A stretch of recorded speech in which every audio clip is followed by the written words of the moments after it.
তুমি কি জানো উম্মত, আমি 23টা বছর টানা তোর জন্য কেঁদেছিলাম উম্মত। আমি এমন কাঁদা কাঁদছি রে উম্মত তোদের জন্য।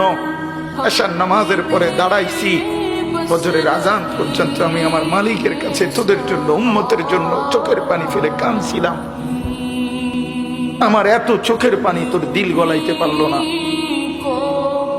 আমি তায়েফের পাথরের আঘাতে আমার পিঠটা চালনির মতো ছিদ্র ছিদ্র হয়ে গেছে রক্তে।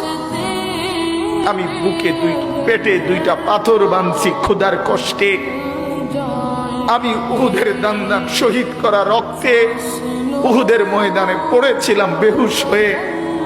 আমার ঘরের চুলায় 3 মাস রান্নার জন্য কোনোদিন চুলায় আগুন জ্বলে নাই। আমার এত চোখের পানি, এত রক্ত, এত ক্ষুধার কষ্ট, কিছুই তোর মন গলাইতে পারে।